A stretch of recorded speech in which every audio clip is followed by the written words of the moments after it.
কি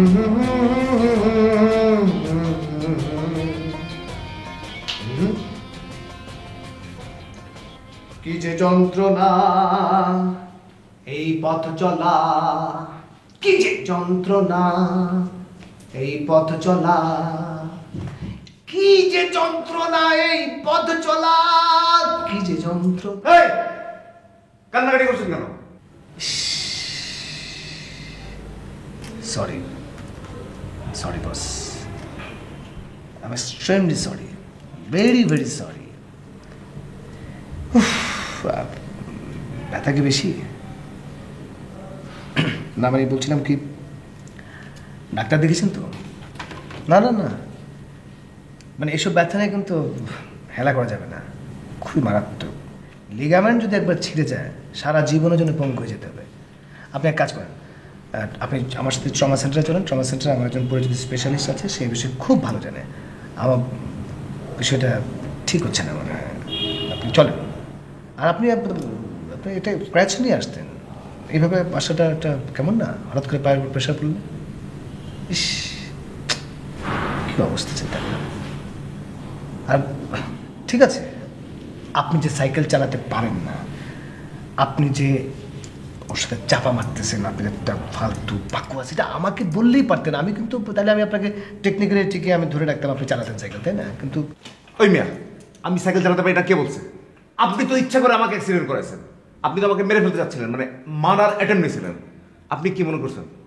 আপনি চেনেন আমায়? আজকে আপনার বিচার হবে, ডেভিড ভাই আসুন, দেখেন কি করি আপনার। আপনি চিৎকার করতেছেন কেন? মানে আপনি যেভাবে চিৎকার করতেছেন, লসটা কার হবে? একবার যদি ডেভিল ভাইরা, একবার যদি মাহিন ভাইরা জানতে পারে যে আপনি সাইকেল চালানো শিখাতে গিয়ে আপনার এই অবস্থা, অথচ আপনি সাইকেল চালাতে পারেন না, ব্যাপারটা খালি একবার ভেবে দেখেন। শোনেন, আপনার নামে আমি অ্যাটেম্প টু মার্ডারের কেস করবো, বুঝছেন? আপনার 14 শিখের ভাত খাওয়া খাও। আর অ্যাটেম্প টু মার্ডার কি বলছেন? এটা অ্যাটেম্প টু সাইকেল। হ্যাঁ, attempt to murder, attempt to cycle যাই হোক না কেন, মার্ডার কেস করবো আপনাকে। অ্যাটেম্প টু সাইকেল কেস করে আপনি ফেস করেন, আমার কোনো আপত্তি নাই। কিন্তু একজন সহকর্মী হিসেবে, একজন কলিগ হিসেবে আমি আপনার এই দুরবস্থা দেখতে চাই না। আপনি সাইকেল চালাতে পারেন না, আই ডোন্ট মাইন্ড। আপনি সাঁতার পারেন না, আই ডোন্ট মাইন্ড। আপনি গাড়ি চালাতে পারেন না, আই ডোন্ট মাইন্ড। আপনি প্লেন চালাতে পারেন না, আই ডোন্ট মাইন্ড। কিন্তু আপনি একবার ছোট্ট একটা হিন্স দিবেন, তাহলে আমি তো আপনাকে হেল্প করবো। আপনি না, আপনি একটা ফালতু লোকের মতো বক বক বক বক বক বক বক বক বক করে একটা বাকওয়াজ করে আপনি কী করলেন, চাপা মারলেন। চাপাটা আমার আছে কি, এটা বেজ্জুতি। আপনার বেজ্জুতি বুঝতে পারছেন? একটা পুরুষ জাতির বেজ্জুতি, আমার বেজ্জুতি। চুপ করেন। আমি তো চুপ থাকতেই পারি, কিন্তু উনি চুপ থাকবেন? ঘটনা তোমার সামনেই ঘটছে, সবাই চুপ থাকবে? এটা সম্ভব? দেখেন ভাই, আমার আর কোনো কিছু চাওয়া নাই, আমার শুধু একটাই চাওয়া, আপনি অ্যাটেম্প টু লাভ থাকেন। আপনি মানুষকে অ্যাট্রাক্ট করানোর জন্য অনেক কিছু করতে পারেন অবশ্যই, কিন্তু পার্ক, আচ্ছা পার্কে এটা আপনি বলেন, গাছটায় থাকার কী দরকার ছিল? আপনি সাইকেল চালাবেন স্বাধীনভাবে, গাছ থাকবে না, ফাঁকা জায়গা থাকবে, আপনি চালাবেন, আপনি পড়ে গেলেও ব্যথা পাবেন না। একটা গাছ লাগিয়ে রাখছে, এটা জানে না যে প্রচুর প্রেমিক আছে যারা এরকম বাকুয়াস চাপাবাজি করে।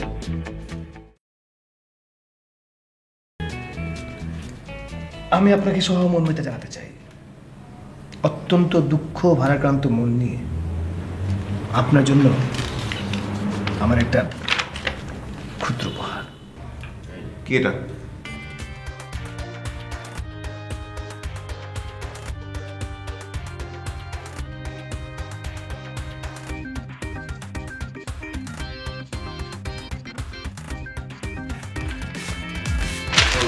ছবি আছে?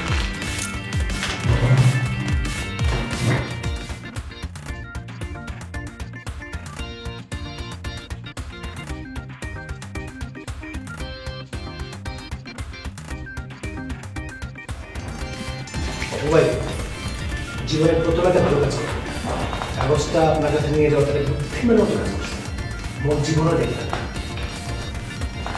ব্যথা বেশি লাগলে বলেন আই ডোন্ট আইস।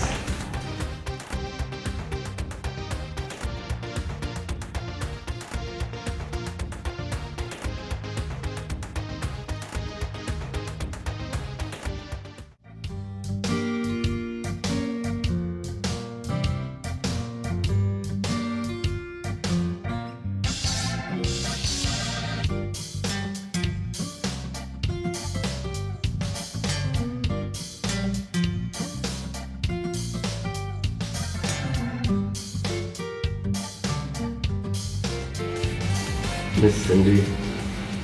अस्सलाम Sit down, sit down, sit down.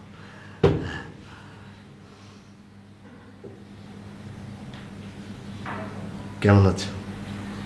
জি ভালো। কাজকর্ম কেমন চলছে? ভালো চলছে। Good.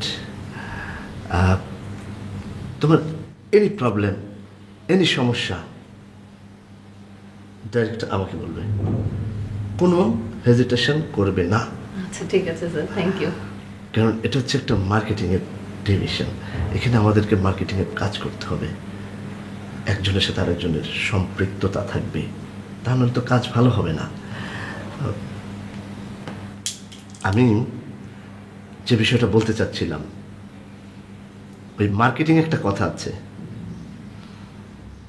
Bad money drives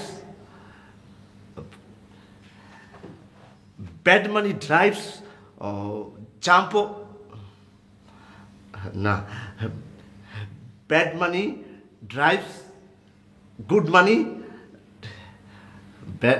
bad আমি বোধহয় বুঝতে পারছি আপনি কি বলতে চাচ্ছেন। Bad money drives good money out of circulation. Exactly, thank you, ধন্যবাদ তোমাকে। হ্যাঁ, ভেরি ইন্টেলিজেন্ট। হ্যাঁ, আমি ওটাই বলতে চাচ্ছিলাম যে আমাদেরকে মার্কেটিংয়ে কাজ করতে হলে সব বিষয়গুলো আমাদেরকে জানতে হবে, আমাদের নখদর্পণে থাকতে হবে, তা না হলে তো আমরা কাজ করতে পারবো না, তাই না? স্যার একটা কথা বলে কিছু মনে করবেন না। অবশ্যই। এই কথাটা না ইকোনমিক্সের বইতে আমরা পড়েছিলাম। সানা, সানা, এক মিনিট। জি। ওই ফুল কিনতে বলেছিলাম। জি স্যার আজকেও আবার ফুল?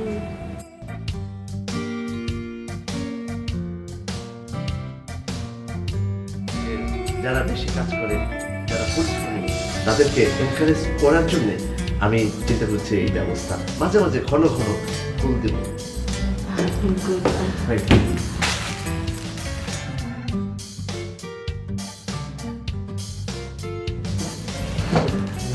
Thank you sir. ওয়েলকাম। আরেকটি বিষয়,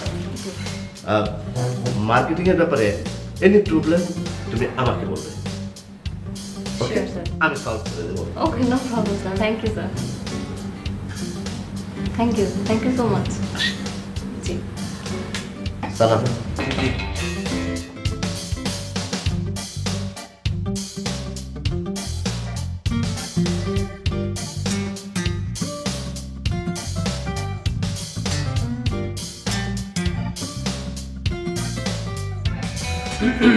যাহা বলিব সত্য বলিব, সত্য বই মিথ্যা বলিব। মহামান্য ডেভিড ভাইয়ের সামনে আমি আনুষ্ঠানিক প্রথম হচ্ছে তুমি শপথ বাক্য পাঠ করো, তুমি শপথ বাক্য পাঠ করো। যা বলবো সত্য বই বলবো, সত্য বই মিথ্যা বলবো না। এই এত দ্রুত বলতেছো কেন? আস্তে আস্তে বলো। যাহা বলিব সত্য বলিব, যাহা বলিব সত্য বলিব, সত্য বই মিথ্যা বলিব না।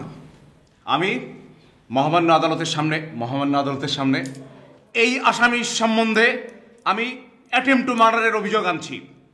অবজেকশন ইউর অনার, উনি একটা শব্দ বিভ্রাট করেছেন, এটা আসলে হবে attempt to cycle, attempt to murder নয়। Attempt to murder by cycle. ঘটনার দিন আমি সাইকেল চালানো যখন শেখাই, তখন এই আসামি পিছন দিক থেকে আমার সাইকেল টেনে ধরে, তারপরে সে জোরে ধাক্কা দেয় এবং গাছের সাথে গিয়ে আমার মাথা আঘাতপ্রাপ্ত হয়। তুমি না মাথায় আঘাত পেয়েছো? কই তোমার মাথায় ব্যান্ডেজ কই? না, আমার মাথায় মানে মাথায় সেরকম আঘাতপ্রাপ্ত হইলে তো আমি মার্ডার হয়ে যেতাম, তখন মার্ডার কেস হইতো, আমি তো অ্যাটেম্প টু মার্ডার করতাম না। আমার এই হাঁটুতে খুব লাগে। হ্যাঁ, যখন সে ধাক্কা লাগার পরে দেখে যে মার্ডার নিশ্চিত হয়নি, তখন সে আমার একটা পা উপরে তুলে একটা আছাড় মেরে আমার মৃত্যু নিশ্চিত করার চেষ্টা করে। এটা ছিল তার পূর্ব পরিকল্পিত। অবজেকশন ইউর অনার, আমি আমার সম্মানিত বাদীর বক্তব্য শুনলাম। আমি অত্যন্ত বিনয়ের সাথে এবং বিনম্র চিত্তে আমি কিছু দ্বিমত পোষণ করছি। প্রথমেই উনি যেটা বলেছেন যে পূর্ব পরিকল্পিত, বিষয়টা আমি মানতে রাজি না। উনি কখনোই বলতে পারেন না যেটা পূর্ব পরিকল্পিত, এটা বলা উচিত পশ্চিম পরিকল্পিত। কারণ ঘটনাটি যখন ঘটে তখন বিকেল, সূর্য প্রায় পশ্চিম দিকে ডুবো ডুবো অবস্থায় ছিল। আমার মনে হয় একজন বাদীর এসব বিষয়ে স্থান, কাল, পাত্র, সময় বিবেচনা করে কথা বলা উচিত। ইওর অনার, পূর্ব হোক আর পশ্চিম হোক সন্ধ্যাতীতভাবে প্রমাণিত হয়েছে আসামি দোষী, আপনি ফাঁসি দেন, এই রায় দেন। এই শোনো, আদালত একজনের কথা চলে না, দুজনের কথাই শুনতে হবে। না, অপরাধ যে আমার একদম নেই সেটা আমি বলছি না, অপরাধ আমারও আছে। আমি আমার একটি অপরাধ স্বীকার করতে চাই। আমার আমার আমার অপরাধ বলতে একটি অপরাধ ছিল, সেটি হচ্ছে যে আমি আসলে ভুল জায়গায় বাতাস করেছিলাম। এই, দেখলেন মহামান্য আদালত, সে কিন্তু দোষ স্বীকার করলো। এই চুপ! তোমার না বলছি কথা বলতে না, তোমার কথা শেষ হচ্ছে না? এই, আমি এখানে 1 থেকে 3 গুনবো, এই 3-এর মধ্যে তোমার যে কোনো কথা থাকে বলবা, এরপর আর কোনো কথা বলতে পারবে না। 1, 2। হ্যাঁ হ্যাঁ, আমার বলা আছে। সে দোষ স্বীকার করছে, সে দোষী সাব্যস্ত হচ্ছে, তার ফাঁসি দেন, রায় দেন। এই, বিচারক আমি না তুমি? হ্যাঁ, বিচার করার দায়িত্ব আমার, আমি বিচার করবো, তুমি চুপ করো। এই, তোর হাসি বন্ধ, কমলা খাওয়া বন্ধ, বলো। আমি আর কি বলবো বলেন, বাদে নিজেই মনে করেন যে আপনার কাছে তার বক্তব্য পেশ করে সে বলতে পারতো যে। তুমি নাক দিয়ে কথা কথা বলতেছো কেন? তুমি মুখ দিয়ে কথা বলতে পারো না? দেখেন, আপনি 1, 2, 3 বলার পর কিন্তু সে শুরু করেছে। উনি যা ইচ্ছে তাই যথেচ্ছা আচরণ করছেন। আমি যখন কথা বলতে যাই উনি বারবার আমাকে থামিয়ে দিয়ে বলছেন যে সন্দেহাতীতভাবে প্রমাণিত হয়ে গেছে, মনে হচ্ছে যে উনিই বিচারক, উনিই সব। আমার আর কিছু বলার নেই। আপনার যে রায় দেবেন আমি মাথা পেতে নেব। আপনি বলেন, আপনি কি রায় নেবেন? আচ্ছা, তোমাদের দুজনের কথাই শুনলাম, এখন সাক্ষীর কথা শুনি। এই, তুই সাক্ষী ছিলি, তুই বল। মাননীয় আদালত, ডেভিড ভাই, সেটা হচ্ছে না, আমার মনে হয় এখানে এখানে এসে বলো তুমি এখানে। এই, একটু সরে দাও, সরে দাও, ওখানে দাঁড়াও। সেটা হচ্ছে ঘটনার দিন আসলে অপু ভাই আমাকে সাইকেল চালানো শেখাতে নিয়ে যায় হচ্ছে পার্কে। নিয়ে যাওয়ার পরে যেটা হয় যে আসলে উনি আসলে সাইকেল চালাতে পারে না, এই কারণে। সাইকেলটা তো কোনো ব্যাপার না, অ্যাটেম্প টু মার্ডারের ব্যাপারে কথা বলো। সেটা হচ্ছে উনি আসলে সাইকেল চালাতে পারে না, এই জন্য উনি আমাকে যখন সাইকেল চালানো শেখাতে নিয়ে গিয়েছিল, উনি আসলে কিছু করতে পারছিল না। আরে সাইকেল জানি কি জানি না সেটা কোনো ব্যাপার না। মহামান্য আদালত, আমার কথা আছে যে এখানে একটি সাইকেল নিয়ে আসা হোক, আমি প্রমাণ দিয়ে দেখাচ্ছি যে আমি সাইকেল চালাতে পারি। সেটা হচ্ছে উনি তো সাইকেল চালাতেই আসলে পারে না। আমি সাইকেলে ওঠার পরে আসলে উনি আমাকে শেখাতে পারছিল না, বারবার পড়ে যাচ্ছিল। ঠিক সেই সময় অনিক ভাই, হ্যাঁ অনিক ভাই আসলে সামনে সামনে তখনই কিন্তু ঝামেলাটা শুরু হয়। সন্ধ্যাতীতভাবে অপরাধ প্রমাণিত হচ্ছে, আপনি রায় দিলেন। তুলে দিলাম তোমায় আপন হাতে, তোরা তুলে দিলাম তোমায় আপন হাতে, ব্যর্থ প্রাণে তিক্ত রহ ভাবিনি তো আমি তারে, ফুলের তোরা তুলে দিলাম। তোমা কি মন খারাপ কেন? হ্যাঁ, কিছু না। অফিসে কিছু ঘটছে না, তাহলে? ভালোই তো, অফিস তো ভালোই যাবে, কিন্তু তাহলে তাহলে কি হয়েছে? না মানে ওই যে আছে না পাহাড়, বাংলাদেশের সর্বোচ্চ পর্বত শৃঙ্গ কেওকারাডং, আসে হেলে দুলে, দেখলেই তো আমার বুকের মধ্যে কেমন স্যাক করে ওঠে। কে? সুমন? কেন, তোর কিছু করছে? কি করবে, খারাপ ব্যাপার তো করার মধ্যেই আছে, কিছু বাদ রাখছে? পরে আইতে দেখলেই মনে হয় যে একটা চলমান বুলডোজার আইতেছে, আমারে পিসা সাইজ কইরা তারপর যাবে গা। বিছানা জাজিম একটা, ওর একটু সাইজ করা দরকার না? কি কন? সেই জন্য ভয় পাইছস? হ্যাঁ, কোনো ভয় নাই, আমি আছি। যা, এখন যা, গান প্র্যাকটিস করতেছি। থ্যাংক ইউ আসগর ভাই।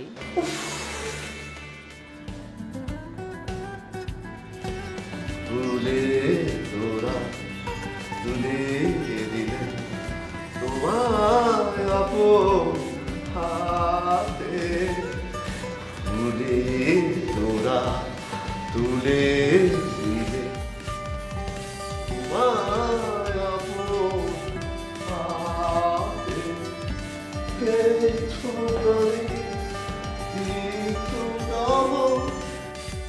তারপরে সে অনেক ভাইকে সাইকেল চালানো শেখাতে গেছিল, কিন্তু সে তখনও পারে নাই। তখন অনেক ভাই বলছে যে ঠিক আছে তাহলে আপনি চালায় দেখান। এখন সে সাইকেল চালাতে চালাতে এরকম করতে করতে তখন অনেক ভাই আসলে পিছন থেকে ধাক্কাটা দিয়ে আবার কথা সঙ্গে কথা বল। ওই তো অনেক ভাই আসলে ধাক্কা দেয় না, অনেক ভাই আসলে এরকম ঠেলা দিচ্ছিল, আস্তে করে ঠেলা দিয়ে ছেড়ে দিয়েছে, উনি এরকম করতে করতে যে বললেন না ঠেলা দিল এবং অসন্ধানিতভাবে প্রমাণিত। আচ্ছা আমি বুঝলাম তো, যে গাছের সাথে বাড়ি করে। তোর সমস্যা কি? কেন? আমি দেখতে পুরো নষ্ট ঘটাচ্ছিস তুই সাইকেল চালানো শেখার লোক পেলি না, তুই গেছিস ওর কাছে সাইকেল চালানো শিখতে। আমি কি করছি রে বেটা? আসলে অপু ভাই তো আমাকে জোর করে সাইকেল চালানো শেখাতে নিয়ে গেছিল, আমি কি সাইকেল চালানো শিখতে চাচ্ছিলাম? আসলে উনি যে সাইকেল চালাতে পারেই না, এটা তো উনি চুপ। আমি বলছিলাম যে স্যার এখন যেহেতু দুজনেরই আপনার মানে সবারই মতামত জানবেন, সবার বক্তব্য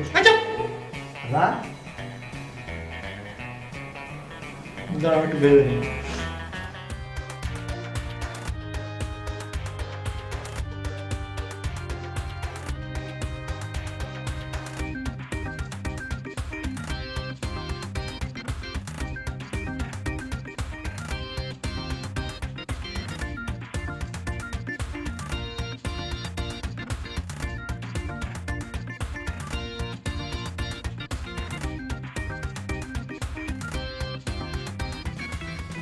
বিচার কার্যক্রমে আদালত, মহামান্য আদালত বিব্রত বোধ করছে। আমি খুশি রায়, আমি রায় খুশি। তবে হবে রে তবে এই তাকাও, আমার একটা কথা আছে। মাহিন সাহেবের সাথে তোমাদের কারো ফেস করতে হয় না, ওনাকে তো ভালো মন্দ কোনো কিছু তোমাদের বুঝাইতে হয় না, বুঝিয়ে দেয় আমাদের। তবে আমি যে টিম সিলেক্ট করেছি এই রেডিওর জন্য, আমার মনে হয় না এই রেডিও চক্রটা আবার শুরু হবে, যেরকম বন্ধ অবস্থা আছে সেই অবস্থায় থাকবে। আর আমার বাজারে যে একটু সুনাম ছিল সেই সুনামটাও যাবে। এরপর থেকে আমি যেন আর কোনো বিচার না শুনি, আমার কাছে এসব বিচার টিচার নিয়ে আসবো না, বুঝতে পারছো? আর যদি আসো তাহলে বুঝতেই পারতেছো পত্রপাঠ বিদায়। ভাই আমি তো কোনো বিচার আনি। আচ্ছা যেটা বলছি সেটাই অনেক। যাও কাজ যাও, অপু কাজ যাও, মৌ কাজ করো। কথা আমাদের নেক্সট প্রজেক্ট আমরা যে গুড মর্নিং এই এসব তেল মালা আলাপ করবো না, পড়া এসব যাও।